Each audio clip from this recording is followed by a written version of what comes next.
Olá, meu querido aluno, tudo bem? Aqui quem fala é o professor Jorge Augusto, professor de Biologia da Rede Estadual de Educação do Estado do Rio de Janeiro. Eu gostaria de lhe dar as boas-vindas para a nossa aula. Hoje nós temos um tema normalmente vinculado à terceira série do ensino médio. Você sabe o que é ecologia? Você sabe a importância de se estudar ecologia? Bem, com certeza você vai entender. Ok? Então, vem comigo nessa viagem do conhecimento. Bem, quando a gente fala diretamente de ecologia, a gente está falando do estudo do meio ambiente. Olha a palavra, eco, casa, logo, zoologia, estudo. Então, é a parte da biologia diretamente vinculada ao estudo do meio ambiente. Certo? É extremamente importante esse conteúdo. Eu acho que hoje se preocupa muito com a ecologia, né? Porque nós estamos inseridos nesse meio ambiente. Então, saber como tratar o ambiente, saber a importância de se preservar o meio ambiente é algo extremamente vital para a preservação da nossa espécie. E não só preservação, mas também para melhorar a nossa qualidade de vida. Então, a ecologia é um ponto extremamente essencial. Muitas vezes abordadas até pela química, pela geografia. Com certeza você deve ter ouvido falar aí dos ciclos biogeoquímicos, não é verdade? Onde a gente vai envolver geografia, química e biologia, tá certo? Então, acaba sendo multidisciplinar. Verdade? Então, até as bases econômicas hoje se preocupam diretamente com esse conteúdo vinculado à ecologia. Então, é algo que você tem que estar muito bem ligado, tá bom? Bem, quando a gente falou que a ecologia estuda o meio ambiente, a primeira coisa que a gente tem que fazer é pensar no meio ambiente. O que é meio ambiente? O meio ambiente ele é formado por duas porções.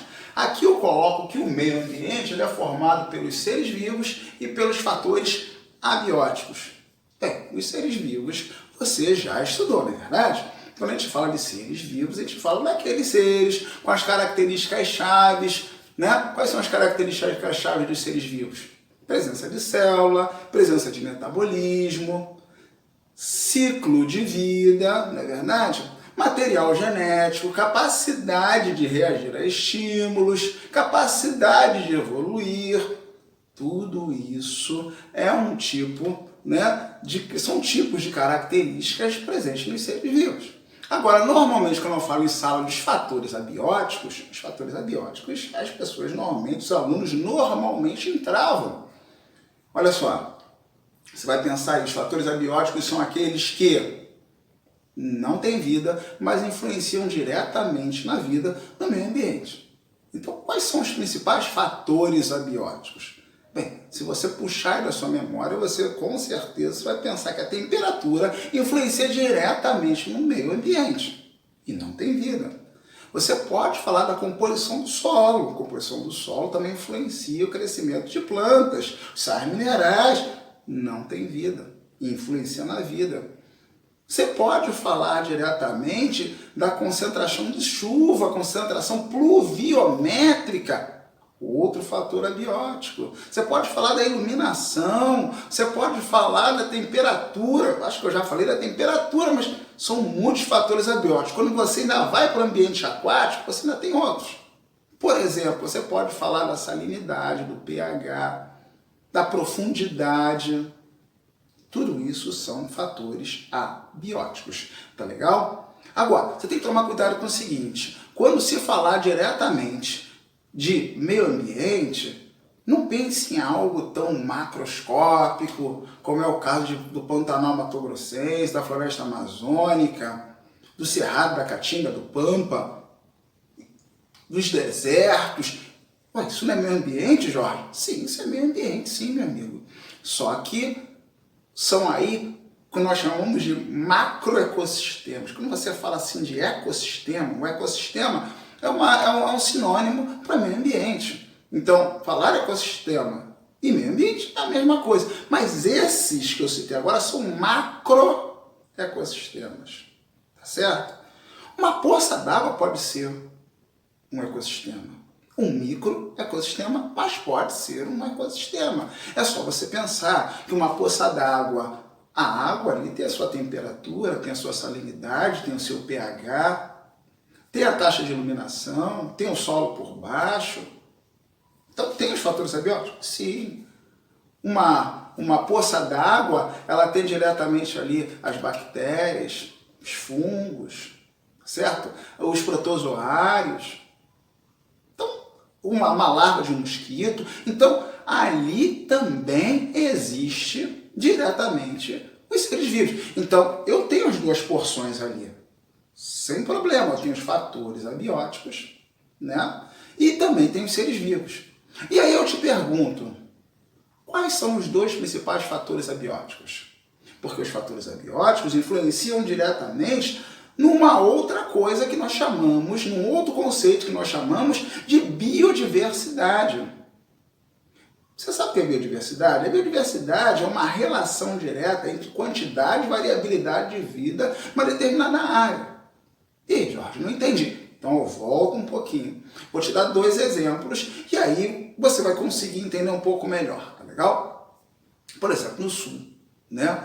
Nas Serras Gaúchas existe, né, um ecossistema, né, pouco biodiverso. É chamado mata de araucárias.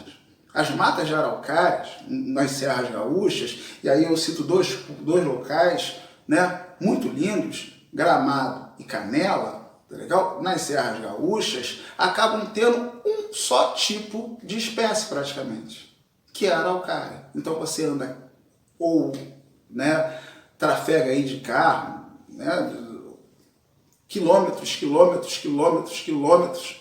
e só tem uma espécie. Que espécie é essa? Araucária angustifolia. Normalmente onde cresce araucária, só cresce araucária. Então, quilômetros de araucária. Tem vida? Tem. Tem biodiversidade? Não, não tem. Então, vou para um outro lado, para um outro ecossistema. Vou para a floresta amazônica. A floresta amazônica, né, uma das florestas mais biodiversas do nosso mundo, né? Então, quando você fala da floresta amazônica, se você pegar 1 metro quadrado, você acha 200 espécies por metro quadrado. Eu não falei que eu tenho 200 indivíduos. Eu falei que eu tenho 200 espécies diferentes por metro quadrado. Área biodiversa? Muito biodiversa. Então, veja, nas 2 áreas eu tenho vida. Bastante vida até. Mata de araucária tem bastante vida, mas na mata de araucária eu não tenho a variabilidade de espécies que eu tenho na floresta amazônica. Então a floresta amazônica ela é biodiversa. Existe uma biodiversidade que na mata de araucária não existe, tá certo? Alguns até utilizam um termo chamado deserto verde, né? Porque você só acha um tipo de espécie. Então a biodiversidade está diretamente ligada aos fatores abióticos e eu comecei falando que existem 2 principais fatores abióticos. Os 2 principais fatores abióticos são, primeiro, a taxa pluviométrica, porque vai influenciar diretamente na quantidade de água. Isso a gente está tratando de ambientes, né, de ecossistemas terrestres, tá legal? Então, a taxa pluviométrica tem uma grande importância. E também a taxa de iluminação. Por quê? Pensa bem. Quando se fala de processos, 2 processos são de grande importância dentro da biologia. Primeiro deles é a respiração aeróbica. E o segundo, né, está diretamente ligado à fotossíntese. Então, fotossíntese e respiração normalmente em provas caminham juntos, né? Mas vamos nos concentrar diretamente na fotossíntese. Por quê? Porque a fotossíntese é o principal meio em que um ecossistema produz, né, a sua matéria orgânica. Para existir a fotossíntese é necessária a presença da luz, do gás carbônico e também influenciando sais minerais, né, e a água. Então nós temos esses principais, né, fatores para a existência da fotossíntese. Então tá lá, água, luz e gás carbônico. Então, quando eu falo que a taxa de iluminação influencia diretamente no processo de fotossíntese, eu falo que o crescimento, que a produtividade de um ecossistema está relacionada a ela. Quando eu falo que a taxa pluviométrica, a concentração de água vai influenciar, também estou ligando diretamente a ela. Então, os dois principais fatores que influenciam na biodiversidade no ecossistema terrestre são aí a taxa de luz e a taxa pluviométrica, por conta da existência do principal fator, né, do principal processo, né, que é a fotossíntese aí. Tudo bem? Não. Bem, então prosseguindo, né, nos fatores aí, bióticos e abióticos, nós falamos que eles irão montar, né, diretamente o meio ambiente, que eu falei que é equivalente a ecossistema. Bem, e aí a gente entra no processo, aonde nós temos que entender a classificação dos seres, melhor, a classificação, as unidades de classificação dos seres. A base de formação, né, do meio ambiente é o indivíduo, que é o representante da espécie. Então, o indivíduo, né, é o representante-chave do ecossistema. Ele, quando está junto de outro indivíduo da mesma espécie, nós temos um termo que nós chamamos de população. Então, a população é a junção de seres da mesma espécie. Mas quando dois seres são da mesma espécie? Muito simples. Quando eles conseguem reproduzir e ter um descendente fértil. Então, indivíduos de sexo diferente reproduzem, tem um indivíduo e esse é fértil. Tem que ser um indivíduo fértil. Você vai lembrar que dois indivíduos de espécies diferentes, quando são muito próximos geneticamente, conseguem reproduzir e ter um descendente. E esse descendente, às vezes, não é fértil. É o caso de formação de híbridos, né?